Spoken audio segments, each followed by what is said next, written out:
नमस्कार साथियों, मैं राजेंद्र चौधरी आप सभी का राज ई लर्निंग परिवार के अंतर्गत हार्दिक स्वागत करता हूं, अभिनंदन करता हूं। आप सभी के दिए गए प्यार का आभार प्रकट करता हूं। अब चलो लेट्स स्टार्ट, हम जल्दी स्टार्ट कर लेते हैं, आपका समय महत्वपूर्ण है। अब देखो, राजस्थान नगर पालिका अधिनियम 2009 और नगर निकी से संबंधित विविध नियम, हमेशा हम सिलेबस को साथ में रखेंगे। आपको सिलेबस बिल्कुल रटा हुआ होना चाहिए, प्लस प्रीवियस ईयर्स के क्वेश्चन, यही आपको किस प्रकार से काम करना है वो आपको बताएंगे। चलो, ये आपको अब याद हो गए होंगे मेरे हिसाब से। यदि आप फर्स्ट टाइम वीडियो के अंतर्गत हैं तो पिछली वीडियो देखें और उसके बाद ही आगे बढ़ें। अब बात आती है कि कुछ लोगों ने मुझे फ़ोन करके कह रहे हैं कि सर अपन काफ़ी धीरे चल रहे हैं, अपना कोर्स किस प्रकार से होगा। तो बंधु, अपना कोर्स की बात है तो अपन बिल्कुल सही और राइट डायरेक्शन और राइट तरीके से चल रहे हैं। और एक ही साथ में यदि अभी भी स्टार्टिंग में थोड़ी लंबी क्लासें कर दी जाए तो आप इससे बोर हो जाओगे। जैसे मैं इसका एग्जाम्पल एक स्वतंत्रता जो संग्राम है उससे देना चाहूँगा। स्वतंत्रता संग्राम के अंतर्गत जो महात्मा गांधी के द्वारा किए गए आंदोलन थे, उन्होंने 1920 के अंतर्गत सबसे पहले क्या किया। अब अंग्रेज इतने भारी भरकम थे, इतने ज़्यादा ताकतवर थे, तो उन्होंने 1920 के अंतर्गत एक असहयोग आंदोलन खड़ा किया। क्या किया? असहयोग, कि उनका सहयोग नहीं किया जाए। ठीक है भाई। फिर उन्हें लगा कि जनता तैयार हो चुकी है, तो 1930 के अंतर्गत उन्होंने सविनय अवज्ञा इसके अंतर्गत उन्होंने कानून तोड़ने का हिम्मत जुटाई और लोगों को तैयार किया गया, क्योंकि जनता इस प्रकार से तैयार हो चुकी थी। जब उन्हें 1942 के अंतर्गत उन्हें लगा कि जनता बिल्कुल तैयार है, तो उन्होंने करो या मरो का नारा दिया।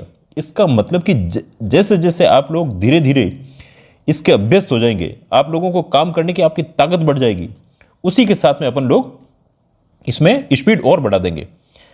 मेरे जहाँ तक सोच है, मैंने इस सिलेबस को पूरा जहाँ तक मेरे हिसाब से अवलोकन किया है और देखा है, तो मेरे हिसाब से ये जो दीपावली है, दीपावली से पहले पहले अपन ये सारे जो टॉपिक बी पोर्शन है, इसके सारे टॉपिक अपन लोग कर लेंगे। तो ये जो 9 तो अध्याय इसके हैं, 3 ये छोटे छोटे से नियम हैं और इसके अलावा कुछ योजनाएं हैं। इनमें ज़्यादा टाइम नहीं लगेगा और अपन एक सीरियल के द्वारा ही चलेंगे। देखो, कोई सिलेबस बनाया जाता है, कुछ भी चीज़ बनाई जाती है, तो क्रमबद्ध पढ़ने का अपना उसका एक अलग फायदा है। उससे आपको एक तारतम्यता बैठती है। और नहीं तो कभी यहाँ से मैं छोटा मोटा कोई दूसरी ले लूँगा, तीसरा ले लूँगा। हालांकि कुछ आपको रुचिपूर्ण लगेगा तो कुछ ऐसी चीज़ें ली जा सकती है, पर फिर भी आप इसको क्रम से एक बार पूरा कंप्लीट कर दीजिए, इसे निपटा दीजिए। हाँ, लेट्स स्टार्ट। इसके अलावा अब हम थोड़ा सा कल का एक रिवीजन करते हैं, जो हमने शॉर्ट नोट्स बनाए थे उसके अकॉर्डिंग। देखो, हमने पढ़ा था धारा जो 26 है, धारा 26, इसमें निर्वाचन के मत देने की रीति दी हुई है। जो धारा 27 है, इसमें आकस्मिक रिक्तियों को किस प्रकार से भरा जाए। धारा 28 है, इसमें निर्वाचन अपराध से संबंधित है। धारा 29 भ्रष्ट आचरण से संबंधित है। और धारा 30 अपने निर्वाचन संबंधी मामलों में सिविल न्यायालयों की अधिकारिता से संबंधित है। 1 मिनट लगेगी, रिवीजन कर लेंगे। इसमें क्या क्या चीज़ दी हुई है? इसमें मतपत्र तथा मतदान मशीन दी हुई है। मतपत्र, बैलेट और वोटिंग मशीन दी हुई है।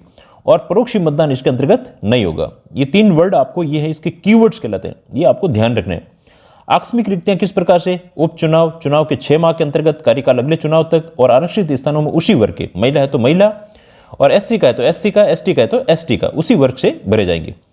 फिर नेक्स्ट जो धारा 28 है, 28 के अंतर्गत निर्वाचन अपराध दिए हुए। और अपराध किसके द्वारा? लोक प्रतिनिधित्व अधिनियम 1951 की धाराओं के तहत ये सारे अपराध के बारे में दिया हुआ है। इसके अलावा और क्या चीज़ दी हुई है? नाम निर्देशन, घोषणा पत्र तथा अन्य तथ्यों में यदि कोई गलत सूचना देता है तो उसे 6 मास का कारावास या जुर्माना या फिर दोनों हो सकते हैं। तो यहाँ से ये सारे के सारे क्वेश्चन बन रहे हैं, इनको आपको और अच्छे से देख करके चलना है। नेक्स्ट देखिए धारा 29। धारा 29 है भ्रष्ट आचरण से संबंधित। भ्रष्ट आचरण के अंतर्गत देखोगे, यदि कोई रिश्वत देता है, प्रत्यक्ष हो चाहे अप्रत्यक्ष, किसी भी प्रकार से सामाजिक बहिष्कार कर रहा है, सामाजिक बहिष्कार कर रहा है, धार्मिक भय, किसी को भी धर्म के नाम से डराया जा रहा है, और यदि लोक नीति, लोक कार्रवाई और वैध अधिकार है तो वह इसके अंतर्गत शामिल नहीं आएंगे। वो भ्रष्ट आचरण नहीं है, वो भ्रष्ट आचरण नहीं है। यदि कोई धार्मिक प्रतीक है तो वो क्या होगा? धार्मिक प्रतीक इसका मतलब है वो नहीं कर सकते। इसका मतलब ये भ्रष्ट आचरण है। धार्मिक प्रतीकों से कोई कर रहा है तो वो क्या है? भ्रष्ट आचरण है। यदि कोई आमंत्रित प्रतीक है और उसके बारे में कोई है तो उसको अपन भ्रष्ट आचरण के अंतर्गत नहीं आएगा। यदि कोई सती प्रथा या कोई गौरवान्वित प्रथा या सती अधिनियम जो 1986 के तहत है, कोई अपने आप को बड़ा बताता है, अपने परिवार को बड़ा बताता है और कहता है कि हमें आप वोट कास्ट कीजिए, तो ये भी क्या है? भ्रष्ट आचरण के तहत आएगा। वाहन मतदाता के लिए नहीं, वाहन मतदाता के लिए नहीं। यदि वाहन मतदाता के लिए यूज कर रहा है तब तो भ्रष्ट आचरण है, परंतु यदि अपने स्वयं के लिए, अपने एजेंट के लिए, अपने परिवार के लिए कर रहा है तो वो भ्रष्ट आचरण के अंतर्गत नहीं आता है। सरकारी कर्मचारी इसके अंतर्गत किसी भी प्रकार से शामिल नहीं होते हैं ना। तो ये इसके अंतर्गत मुख्य चीजें। एक 36वां देख लीजिए। धारा 30 के अंतर्गत दिया हुआ निर्वाचन संबंधी मामलों में सिविल न्यायालयों की अधिकारता। कैसे? परिसीमन वादों की स्थानांतरण, नामावली इत्यादि न्याय निर्णय की अधिकारता नहीं होगी। इसमें सिविल न्यायालयों की इनके पास में अधिकारता होगी। तो मुश्किल से 2 से 2.5 मिनट लगे, हमने इतनी सारी जो चीजें पहले पढ़ी थी उसका रिकॉल कर लिया। चलो स्टार्ट, आज की स्टार्ट है ना। अब देखो अपन ने 30 तक पढ़ लिया था। जो 31वां है, जो धारा 31 है, सॉरी, धारा 31 कह रही है निर्वाचन याचिका। याचिका कैसे? नगर पालिका के सदस्य के रूप में किसी भी व्यक्ति की निर्वाचन को नगर पालिका के क्षेत्रीय अधिकारता रखने वाले जिला न्यायाधीश के समक्ष निर्वाचन की तारीख से 1 मास के भीतर कोई निर्वाचन याचिका प्रस्तुत कर निम्नलिखित में से किसी एक या अधिक आधारों पर प्रश्नगत किया जा सकता है। यदि लगता है कि निर्वाचन में कोई गलती हुई है या कोई उसके अंतर्गत कोई लिप्तता पाई जाती है, ऐसी स्थिति के अंतर्गत, और यहाँ से क्वेश्चन प्रीवियस ईयर्स के क्वेश्चन आए हुए हैं, यहाँ पे हमने क्वेश्चन के बारे में भी डिस्कस किया था जी, पुराने वीडियो के अंतर्गत आप देखना। आपको इसके बाद में शॉर्ट नोट्स कैसे हैं और जो प्रीवियस ईयर्स के क्वेश्चन है वो भी मिलने वाले हैं, तो आप लगातार और कंटिन्यू इसको बारीकी से देखें और एक ही साथ में समाप्त कर लें। अब बात आती है, और आप इसकी हार्ड कॉपी लगा करके अंडरलाइन आप कर सकते हैं, स्टार आप बना सकते हैं। इस प्रकार से हार्ड कॉपी सभी के पास होनी चाहिए। अब प्रश्नगत कैसे किया जा सकता है? निर्वाचन की तारीख को निर्वाचित उम्मीदवार इस अधिनियम के अधीन स्थान भरने के लिए चुने जाने हेतु अर्हित नहीं था या निर्अर्थ था, या तो अर्हित नहीं था, एक ही बात है, वो क्वालिफाइड नहीं था, तब भी याचिका लगाई जा सकती है। दूसरी चीज कैसे? कि निर्वाचित उम्मीदवार या उसके निर्वाचन अभिकर्ता, जो एजेंट है, द्वारा निर्वाचित उम्मीदवार या उसके निर्वाचन अभिकर्ता, ये वही एजेंट वाली बात आ गई, कि सम्मति से, सम्मति मतलब सहमति से, किसी अन्य व्यक्ति द्वारा धारा 29 में विनिर्दिष्ट होता है स्पेसिफाई, जो पहले बता दिया गया, कोई भ्रष्ट आचरण किया गया है, तब भी उसके अंतर्गत अपील की जा सकती है। देखो अब यहां से वापस से पता चल रहा है धारा 29 के अंतर्गत क्या है? भ्रष्ट आचरण दिया हुआ है। नेक्स्ट देखो कि कोई नामांकन में अनुचित तौर पर खारिज कर दिया गया है, इस प्रकार का कोई मामला है, या इसके अंतर्गत क्या है कि निर्वाचन के परिणाम जहां तक इसके संबंध में निर्वाचित उम्मीदवार से है निम्नलिखित द्वारा तात्विक रूप से प्रभावित किया है, मतलब कि मटेरियल अफेक्टेड किया है, किसी न किसी इस ऐसे अपन कहेंगे किसी न किसी कारणों से इनको प्रभावित करने का काम किया है, तो ये चीज इसके अंतर्गत आ जाती है। किसके अंतर्गत? ये निर्वाचन की याचिकाएं लगा दी जा सकती है। और कब किसके प्रति लगाएंगे अपन? जिला न्यायाधीश के समक्ष। सबसे पहली बात कर रहे हैं 1 मास के अंतर्गत 30 दिन के भीतर, और लगाएंगे कहां पर? सबसे पहली याचिका जिला न्यायाधीश को। क्वेश्चन यही बन रहा है। नेक्स्ट इसके अंतर्गत आगे देखिए ना। अब बात आता है कि किसी नामांकन में अनुचित को स्वीकृति दे दी गई हो, तब भी ऐसी स्थिति में याचिका लगाई जा सकती है। और निर्वाचित उम्मीदवार या उसके निर्वाचन अभिकर्ता या ऐसे उम्मीदवार या निर्वाचन अभिकर्ता की सम्मति मतलब सहमति से काम कर रहे हैं किसी व्यक्ति से भिन्न किसी अन्य व्यक्ति द्वारा निर्वाचित उम्मीदवार के हित में किए गए भ्रष्ट आचरण द्वारा। यदि उसके कोई हित में किसी प्रकार का कोई भ्रष्ट आचरण हो गया, तब भी अपन याचिका लगा सकते हैं। और क्या हो सकता है? किसी मत को अनुचित रूप से ग्रहण, कोई मत को अनुचित रूप से ग्रहण किया गया या नामंजूर किया गया या खारिज किया गया है, ऐसे किसी मत को जो शून्य है ग्रहण करके, या क्या हो सकता है? इस अधिनियम या तद्दीन बनाए गए, इसी के अकॉर्डिंग, इसी के बनाए गए, तद्दीन बनाए गए बाय एनी कॉम्प्लियंस है ना, तद्दीन बनाए गए किन्हीं नियमों या किए गए आदेशों के उपबंधों के the provision of the act, इस प्रोविजन के अंतर्गत जो उपबंध किए गए, और अधिनियम और उसके तद्दीन बनाए गए किसी नियम के by any non compliance, by any non compliment, मतलब इसी अधिनियम और अधिनियम के अकॉर्डिंग कोई नियम बनाए गए उसी के तहत बात कर रहे हैं कि वस्तुतः याचिकाकर्ता जिसने याचिका लगाई है या किसी अन्य उम्मीदवार को विधिमान्य मतों से बहुमत प्राप्त हुआ था, या याचिकाकर्ता या किसी अन्य उम्मीदवार को विधिमान्य मतों से बहुमत प्राप्त हुआ है, ठीक है, या यदि निर्वाचित उम्मीदवार द्वारा भ्रष्ट आचरण से मत प्राप्त न किए जाते हों तो याचिकाकर्ता या किसी अन्य उम्मीदवार को विधिमान्य मतों से बहुमत प्राप्त हुआ हो। नेक्स्ट क्या कह रहा है, ये सारी चीज़ें इन्होंने यहाँ पर बताई है कि यदि देखो यहाँ पर तो इन्होंने ये चीज़ देखी, यहाँ से वापस एक बार है ना, ये कहा कि इस प्रकार से प्रश्नगत किया जा सकता है क ख ग ग, और इस ग क इस बड़े वाले गे के ये सब पॉइंट है, ये इसके अकॉर्डिंग आए हैं, फिर ये अड़े के अंतर्गत आया हुआ है और ये च के अंतर्गत आया हुआ है। तो यदि किसी प्रकार से भी उसको याचिका उसकी लगाई जा सकती है, उनको यदि कोई किसी प्रकार से कोई डाउट लगता है तो यही बात मुख्य बात कही गई है। अब दूसरी चीज़ आती है, निर्वाचन याचिका की सुनवाई जिला न्यायाधीश ऐसी प्रक्रिया को अनुसरण करेगा, ऐसी शक्तियों का प्रयोग करेगा जो विहित की जाए, जो जिला न्यायाधीश अपने मन से नहीं करेगा, जो उसको बताई गई है, स्पेसिफाइड की गई है, वही करेगा। सबसे पहले 30 दिन के अंतर्गत और जिला न्यायाधीश की बात आ रही है।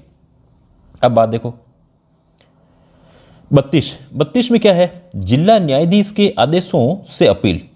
अब जिला न्यायाधीश के आदेशों से अपील, यदि जिला न्यायाधीश के आदेश हैं उससे भी कोई सेटिस्फाइड नहीं हो रहा है, उससे भी कोई खुश नहीं हो रहा है, तब वो उसकी अपील भी कर सकता है।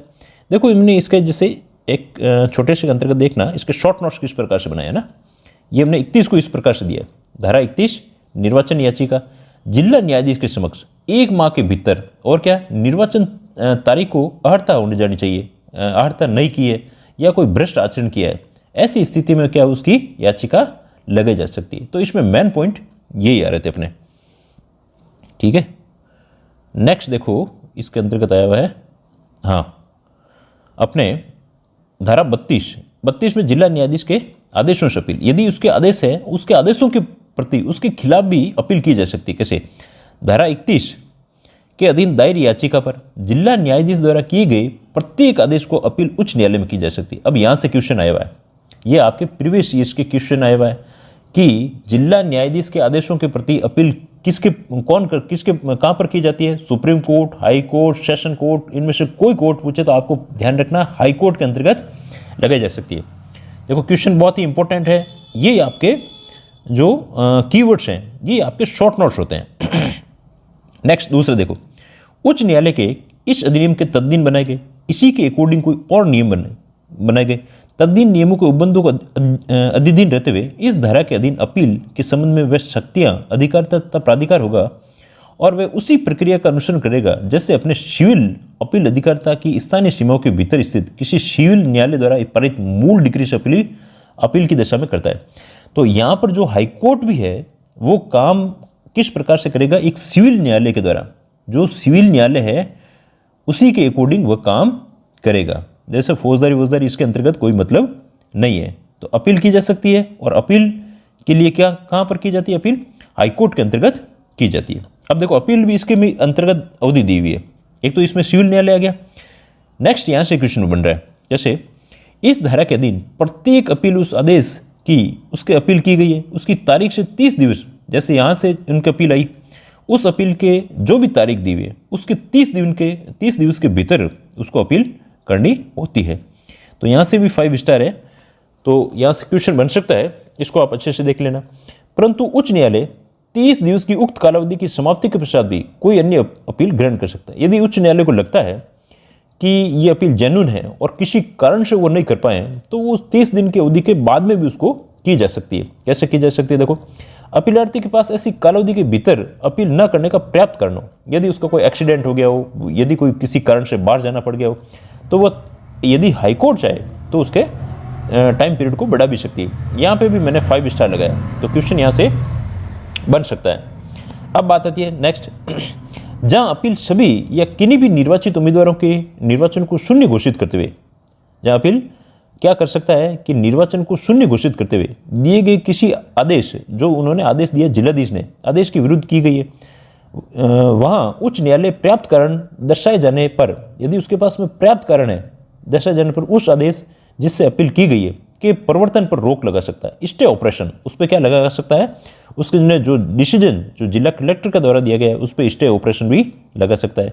ऐसी दशा में उस आदेश की बाबत ये समझा जाएगा कि ये प्रभाव में एक सेकेंड प्रभाव में नहीं आया, ठीक है ना, यही बात यहाँ पर की गई और कोई विशेष स्पेशल नहीं कहा गया। देखो नेक्स्ट है, प्रत्येक अपील यथासंभव शीघ्रता से विनिश्चित, मतलब निश्चित करना वही है, विनिश्चित पक्का करना, विनिश्चित की जाएगी कि उस तारीख से जिसको अपील का ज्ञापन उच्च न्यायालय में प्रस्तुत किया गया 3 मास के भीतर अंतिम रूप से अवधारित करने का प्रयास करेगी। हाईकोर्ट ऐसा नहीं है इस चीज़ को लेकर के बैठ जाए, तो उनको भी 3 मास के भीतर इस प्रकार की इसकी सॉल्यूशन करना चाहिए। तो यहाँ से भी क्वेश्चन आ सकता है, इसको उन्होंने 3 स्टार बनाया, इसका मतलब थोड़ा इंपॉर्टेंट है, कम इंपॉर्टेंट है। अब देखो नेक्स्ट यहाँ पर समस्त उम्मीदवारों को 33 के अंतर्गत क्या दिया हुआ, धारा 33 में समस्त उम्मीदवारों को निर्वाचन अपास्त होने की दशा की प्रक्रिया। अब जो भी समस्त उम्मीदवार है, अब यहाँ पर अपील आ गई, अपील के बाद में अब क्या कर दिया इन्होंने, अपील में कुछ ऐसा डिसीजन दे दिया कि समस्त उम्मीदवारों के निर्वाचन अपास्त मतलब ध्वस्त होना, समाप्त होने की दशा की प्रक्रिया कैसे होती है। देखो, जब किसी नगर पालिका के सभी सदस्यों का या उसके सदस्यों की कुल संख्या के 2/3 से अधिक संख्याओं का निर्वाचन धारा 31, ये अब निर्वाचन की धारा कह रहे हैं, ये निर्वाचन की धारा है, ये इस एक्ट की धारा नहीं है। निर्वाचन धारा 31 तथा 32 के दिन अपील की जाने पर शून्य घोषित कर दिया गया, और उन्होंने क्या किया है, अपील की, और अपील ने हाईकोर्ट ने इसको शून्य घोषित कर दिया। तब क्या करेगी राज्य सरकार, कौन करेगी, अब यहां से भी क्वेश्चन बन रहा है। देखो, राज्य सरकार 3, 4 और 5, राज्य सरकार क्या करेगी, नगर पालिका को डिसॉल्व कर देगी। ये क्या करेगी राज्य सरकार, इसको शून्य कर देगी। अब ये धाराएं आपको ध्यान नहीं रखनी है क्योंकि ये उसकी निर्वाचन से संबंधित धाराएं अभी, ठीक ना।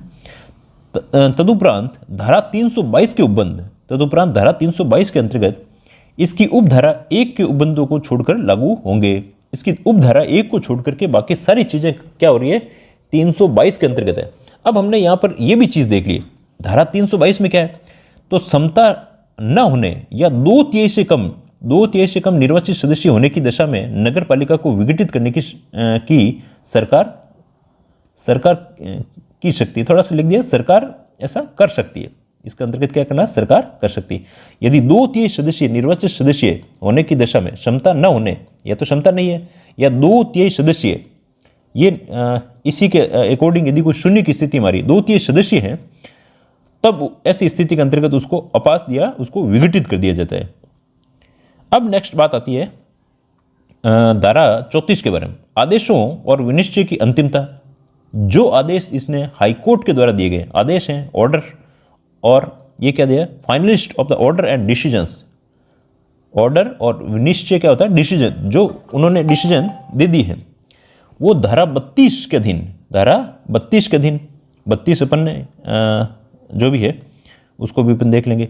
32 अपन ने ये पढ़ी थी ना, 32 जो अपने हाईकोर्ट के द्वारा डिसीजन दिए गए, की गई किसी अपील पर उच्च न्यायालय का विनिश्चय केवल ऐसे विनिश्चय के अधीन रहेगा, डिसीजन अधीन रहेगा धारा 31 के अधीन, जो जिला न्यायाधीश का आदेश अंतिम तथा निश्चयिक होगा। अब जो जिला न्यायाधीश का आदेश दिया है उसी पर उन्होंने हाईकोर्ट ने दे दिया है, उस पर स्टे ऑर्डर लाया जा सकता है, उसके अकॉर्डिंग उसको भी माना जा सकता है। तो ये बात इन्होंने की है। अंतिमता किसका रहेगी, अंतिमता इसमें अपील के बाद में हाईकोर्ट का अंतिमता रहेगी। नेक्स्ट इसके अंतर्गत देखिए निरअर्थाएं। निरअर्थाएं क्या होगा, डिस्क्वालिफिकेशन, कैसे सदस्य है उनको डिस्क्वालीफाई किया जा सकता है। इसके लिए कुछ लिखे हुए, निम्नलिखित में से किसी नगरपालिका सदस्य की निरअर्थाएं हो जाएगी, अर्थात कैसे, धारा 28 वापिस से कितनी धाराएं रिपीट हो रही है। धारा 28 में क्या दिया, निर्वाचन संबंधी अपराध से संबंधित है। धारा 29 भ्रष्ट आचरण से संबंधित है। तब क्या होगा, इनको डिस्क्वालीफाई किया जा सकता है। डिस्क्वालीफाई कितने टाइम के लिए किया जाएगा, ऐसी निरअर्थता की कालावधि ऐसे भ्रष्ट आचरण के संबंध में जिला न्यायाधीश के निष्कर्ष की तारीख से या यथास्थिति ऐसे अपराध के सिद्ध दोष ठहराए जाने की तारीख से 6 वर्ष की होगी। कितने टाइम की होगी, 6 वर्ष की होगी। यदि उसको डिस्क्वालिफिकेशन कर दिया है तो 6 वर्ष के लिए डिस्क्वालीफाई किया जा सकता है। ये प्रीवियस ईयर्स के क्वेश्चन के अंतर्गत आया हुआ है, थोड़ा सा अच्छे से आपको देख लेना है। नेक्स्ट इसके अंतर्गत देखो, आगे देखो, ये दी हुई धारा 36, हम धीरे धीरे देखो पेज नंबर 64 तक पहुंच गए, तो इतना ज़्यादा समय नहीं लगेगा, आप बिल्कुल कॉन्फिडेंस बना करके रखें। निरर्था का हटाया जाना या उसकी कालावधि में कमी करना। अब यदि लगता है सरकार ने 6 साल के लिए डिस्क्वालीफाई कर दिया और उसके कोई राज्य निर्वाचन आयोग को ऐसा लगा है कि धारा 35 की उपधारा खंड के अधीन किसी निरर्था को लेखबद्ध कारण, यदि कोई लिखी हुई कारण है, कोई फिक्स ऐसा कोई कारण है, तब उसे हटा भी सकते हैं कि भाई 6 साल से हटा भी सकते हैं या उसकी कालावधि को कम कर सकते हैं। 6 साल से 4-5 साल कर सकते हैं, 3 साल कर सकते हैं, 2 साल भी की जा सकती है, ये चीज़ आई रही। अब देखो धारा 37, ये कई बार क्वेश्चन आया हुआ है। 37 के अंतर्गत क्या दिया हुआ है, प्रीवियस ईयर्स के क्वेश्चन में आया हुआ है, पद की शपथ। पद की शपथ कहाँ ले रहा है, देखो प्रत्येक सदस्य इस रूप में अपना कर्तव्य ग्रहण करने के पूर्व कलेक्टर या इसके प्रयोजन उसके नाम निर्देशित समक्ष विहित रूप से शपथ लेना या प्रतिज्ञान करता है। ये भी प्रीवियस ईयर्स के क्वेश्चन के अंतर्गत आया हुआ। कलेक्टर के समक्ष क्या है, या उसके द्वारा कोई भी निर्देशित व्यक्ति है उसी के अकॉर्डिंग वह शपथ लेता है। या राज्य सरकार भी इसके अंतर्गत क्या है, कुछ अमेंडमेंट हुए हैं, राज्य सरकार भी अब क्या करती है इसके अंतर्गत, राज्य सरकार के द्वारा भी इसको किसी को भी यदि नामित कर दिया जाता है, वो सदस्य के पास में भी क्या है, इसकी पद की शपथ ले सकते हैं। यहाँ पे ये चीज़ बता रहे हैं ना। अब नेक्स्ट इसी के अंतर्गत अगला पॉइंट आ रहा है, किसी भी ऐसे सदस्य की बाबत जो नगरपालिका की प्रथम बैठक की तारीख से कब ले रहे हैं, प्रथम बैठक की तारीख से, और कब, 1 मास की कालावधि, 1 मास के अंतर्गत ये शपथ ली जाती है। या उप निर्वाचन या निर्वाचित सदस्य, ये कब या नाम निर्दिष्ट सदस्य, ऐसे मामले में निर्वाचन की तारीख से, जब भी निर्वाचन हो रहे हैं उस तारीख से, यथास्थिति उसके नाम निर्देशन की तारीख से, और संभव हो तो नाम निर्देशन जिस दिन हो गया उसकी तारीख से 1 मास की कालावधि के भीतर उपधारा 1 के उपबंधों को पालन करने में विफल रहता है, यह समझा जाएगा कि उसे अपना स्थान रिक्त कर दिया। यदि वह इसके अंतर्गत नहीं ले पाता है तो उसको पद रिक्त भी माना जा सकता है। देख सको, परंतु ऐसी कालावधि के विचार में नहीं लिया जाएगा जिसके दौरान ऐसी सदस्य विचाराधीन कैदी या निरुद्ध व्यक्ति या राजनीतिक कैदी के रूप में जेल में था, उनके लिए ये चीज़ लागू नहीं होती है। ठीक ना। नेक्स्ट देखो, धारा 38 के अंतर्गत दिया है त्यागपत्र। त्यागपत्र किसको देगा, कार्यपालक मजिस्ट्रेट को। सबसे पहले कार्यपालक मजिस्ट्रेट को देगा, और कार्यपालक मजिस्ट्रेट सम्यक रूप से अनुप्रमाणित डुली अटेस्टेड करेगा, उसको क्या करेगा, अटेस्टेड कर देगा। ठीक है भाई, आप त्यागपत्र देना चाहते हैं, उस आशय से लिखित नोटिस देगा। ये किसको देगा, अध्यक्ष को देगा। और अध्यक्ष अपनी सदस्यता का त्यागपत्र सदस्य अपनी त्यागपत्र दे सकेगा, अध्यक्ष को देगा। किसको देगा, अध्यक्ष को।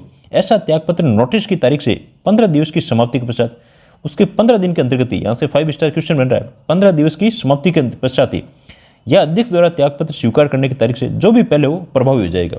यदि 15 दिन से पहले वो उसको त्यागपत्र के प्रभावी हो जाता है, उसको मान लेता है कि भाई त्यागपत्र को स्वीकार कर लिया, तब तो ठीक है। अदरवाइज वह अपने 15 दिवस की समाप्ति के पश्चात में उसको प्रभावी मान लिया जाता है। अब ये इतनी सारी जो सामग्री थी, हमने एक पेज पे कैसे कंसाइज किए, इसके शॉर्ट नोट्स देखिए, ये अपने देख लिया था। धारा 32 कहती है कि जिला न्यायाधीश के आदेशों की अपील उच्च न्यायालय के अंतर्गत की जा सकती है। सिविल न्यायालय का अधिकार होगा। कालावधि 30 दिवस के अंतर्गत, पर्याप्त कारण है तो छूट, नहीं तो पर्याप्त कारण हो तो छूट भी मिल जाती है। बाकी ये स्टे ऑर्डर दे सकता है, और 3 माह के भीतर हाईकोर्ट को भी सुनवाई करनी है। अब धारा 33 क्या कहती है, समस्त उम्मीदवारों को निर्वाचन अपास होने की दशा में विघटित, कैसे, 2/3 से यदि सदस्य इसके अकॉर्डिंग आ जाते हैं, अपील के अंतर्गत आ जाते हैं, तो धारा 322 के तहत राज्य सरकार नगर पालिका का क्या कर सकती है, विघटित कर सकती है। राज्य सरकार नगर पालिका का विघटित कर सकती है। नेक्स्ट देखो, धारा 34 से आदेशों और विनिश्चय की अंतिमता कौन करेगा, हाईकोर्ट ही होगा, जो भी डिसीजन दे देगा। धारा 35 के अंतर्गत डिस्क्वालिफिकेशन, निरअर्थताएं कैसे होगी, निर्वाचन में अपराध, भ्रष्ट आचरण के द्वारा, और कितने टाइम के लिए, 6 वर्ष। यदि चाहे तो उसको कम किया जा सकता है या उसको समाप्त भी किया जा सकता है। फिर नेक्स्ट धारा 36 के अंतर्गत डिस्क्वालिफिकेशन, निरअर्थताएं दी है को हटाया जाना या उसकी कालावधि को कमी करना, ये इसी के अंतर्गत धारा 36 में आ गया है। लेखबद्ध कारणों से, यदि कोई लिखे हुए कारण है तभी उसके अंतर्गत किया जा सकता है। अब धारा 37 क्या कर रही थी, ये पद की शपथ है। ये जिला कलेक्टर या इसके प्रयोजन में निर्देशित व्यक्ति राज्य सरकार द्वारा साधारण या विशेष आदेश से भी इस प्रकार का व्यक्ति को चयन किया जा सकता है। अब बात आती है निर्वाचन की तारीख या नाम निर्देशन की तारीख से एक माह की कालावधि के अकॉर्डिंग उसको पद की शपथ दिलानी होती है। नेक्स्ट धारा 38, ये त्याग पत्र से संबंधित है। कार्यपालक मजिस्ट्रेट की अनुप्रमाणित अटेस्टेशन, उसके बाद में लिखित नोटिस अध्यक्ष को और वो स्वीकार करने की तारीख या तो स्वीकार कर लेता है या फिर उसे 15 दिवस के अंतर्गत वितरण कर लेता है। अब इसे 1 या 2 मिनट के अंतर्गत ही हमने इसका सारा रिकॉल कर लिया। अब हम रोज की तरह प्रीवियस ईयर्स के क्वेश्चन ही आपको हमेशा बताएंगे। ये इस प्रकार से कोई भी इतने एफर्ट्स करके क्लासों को नहीं ले पाएगा, क्योंकि इसमें काफ़ी मेहनत पड़ रही है ना। तो आप लोग अच्छे से इसका आनंद लें और भरपूर पूरा इसका एंजॉय करके पढ़ें। देखो इसके अंतर्गत क्या है, राजस्थान नगर पालिका अधिनियम 2009 के संदर्भ में भारतीय संविधान का अनुच्छेद 334 अनुसूचित जनजाति के सदस्यों को अध्यक्ष पद के लिए निर्दिष्ट करता है। अब बात आती है कि धारा 334 किससे संबंधित आ रही है, अनुसूचित जनजाति से संबंधित। अध्यक्ष पद के लिए निर्दिष्ट करता है, क्या बताता है, उसकी योग्यता को नहीं बताएगा, निष्कासन नहीं है, अयोग्यता नहीं है, आरक्षण के संदर्भ के अंतर्गत ये दी हुई है। डी ऑप्शन इसके अंतर्गत हो जाएगा। इसमें हम जब जनरल चीज पढ़ेंगे तब आपको पता चल जाएगा। नेक्स्ट देखो इसी के अंतर्गत आएगा दूसरा क्वेश्चन आएगा, राजस्थान अधिनियम 2009 के संदर्भ में निम्न में से किस यंत्र का प्रयोग इलेक्ट्रॉनिक रूप से वोट की रिकॉर्डिंग के लिए किया जाता है। चुनावी machine, electron machine, recording machine, voting machine और काउंटिंग मशीन। अब देखो यहाँ कितना कंफ्यूजन है। यदि किसी ने एक्ट नहीं पढ़ा है तो वो बिल्कुल कंफ्यूज होगा। कंफ्यूज कैसे होगा, हम आपको देखो इसके अंतर्गत मैं बताता हूँ। यदि हम इसके खाली शॉर्ट नोट्स को ही देखते हैं, देखो कहाँ चले गए शॉर्ट, हाँ ये चले गए। अब शॉर्ट नोट्स के अंतर्गत क्या दिया हुआ है, निर्वाचन में मत देने की रीति, मतपत्र और मतदान मशीन। तो यहाँ से क्या पता चल रहा है, मतदान मशीन का मतलब वोटिंग मशीन, MACHIN है ना, वोटिंग मशीन आ गया। तो अब आप देखिए इसके अंतर्गत क्वेश्चन कहाँ गया, ये चीज़ क्या आ गई है, वोटिंग मशीन। इसके अंतर्गत क्या आ जाएगा, सी ऑप्शन। क्या आ जाएगा, सी ऑप्शन। चलो नेक्स्ट चलो तीसरा क्वेश्चन, राजस्थान नगरपालिका अधिनियम 2009 की धारा 38 के अनुसार नगरपालिका सदस्य के इस्तीफे को कौन स्वीकार करता है। अब इस्तीफे को कौन स्वीकार करेगा, अभी अपन ने देखा था जस्ट ही अपने शॉर्ट नोट्स के अंतर्गत, ये त्यागपत्र दिया हुआ, कार्यपालक मजिस्ट्रेट ये तो अटेस्टेशन करेगा और स्वीकार कौन कर रहा है, इसका अध्यक्ष कर रहा है। तो अब देखिए इसके अंतर्गत दिया हुआ क्या है, कार्यकारी मजिस्ट्रेट नहीं, जिलाधीश नहीं, उप चुनाव आयुक्त नहीं, अध्यक्ष करेगा। कौन करेगा, इसका अध्यक्ष करेगा। अब देखो नेक्स्ट क्वेश्चन चौथा है, राजस्थान नगरपालिका अधिनियम 2009 के संदर्भ में जिस व्यक्ति का नाम मतदाता सूची में पाया जाता है, इलेक्टोरल रोल में पाया जाता है, उस व्यक्ति को कौन सा अधिकार अनुमोदित किया जाता है। तो बोलने का अधिकार नहीं, समानता का अधिकार नहीं, स्वतंत्रता का अधिकार नहीं, तो मतदान देने का अधिकार आता है। कौन सा आता है, मतदान देने का अधिकार आता है। नेक्स्ट क्वेश्चन देखिए, किसकी देखरेख में राजस्थान नगरपालिका के सभी चुनावों का आयोजन किया जाता है। किसकी देखरेख के अंतर्गत किया जाता है, गवर्नर नहीं, राज्य सरकार नहीं, संग्राहक नहीं, राज्य चुनाव आयोग। अब ये राज्य चुनाव आयोग है। अब इसको हमें किस प्रकार से, देखो हम आपको ये चीज़ क्यों बता रहे हैं, ये आपकी धीरे धीरे इतनी ज़्यादा समझ विकसित कर देगा कि आप कोई सा भी क्वेश्चन हो इसके अंतर्गत आपकी पूरी पकड़ आ जाएगी। देखो यहाँ पर लिखा हुआ है, नगर पालिकाओं के निर्वाचन, नगर पालिका के लिए कराए जाने वाले सभी निर्वाचक नामावली तैयार करने का तथा उन सभी निर्वाचनों के संचालन का अधीक्षण सुपरविजन निर्देशन का नियंत्रण राज्य निर्वाचन आयोग में निहित होता है। देखो हमने यहाँ पर पहले इसको 3 स्टार लगाया था। 3 स्टार का मतलब होता है कि वह क्वेश्चन वहाँ से आने की सबसे ज़्यादा संभावना आ रही है। तो आई होप आप लोग बहुत अच्छे से पढ़ रहे होंगे और अच्छे से पढ़ते जाएं, ठीक है ना। तो इसके अंतर्गत क्या हो जाएगा, राज्य चुनाव आयोग। ये आप जब तक पुराने ओल्ड क्वेश्चंस और इसको जब तक पूरे एक्ट को, और देखो जो भी, जैसे आपका एक्ट हो गया, जैसे आपकी इकोनॉमिक सर्वे हो गया सरकार का, आर्थिक समीक्षा, इकोनॉमिक सर्वे, आर्थिक समीक्षा, या कोई भी गवर्नमेंट का डॉक्यूमेंट्स हो गया, इन डॉक्यूमेंट्स को ओरिजिनली हमेशा पढ़ करके फिर उसके शॉर्ट नोट्स बनाए जाते हैं। और ये हर व्यक्ति को इस प्रकार से ही पढ़ना चाहिए, जिससे आपकी समझ विकसित होती है, आपके क्वेश्चन गलत होने की संभावनाएं कम हो जाती है। तो इसी के साथ ही सभी को अच्छा दिन हो आप सब लोगों का, और आप हमारे चैनल को लाइक करें, शेयर करें, सब्सक्राइब करें। थैंक यू, आप अच्छे से कार्य कर रहे होंगे। Okay, all the best.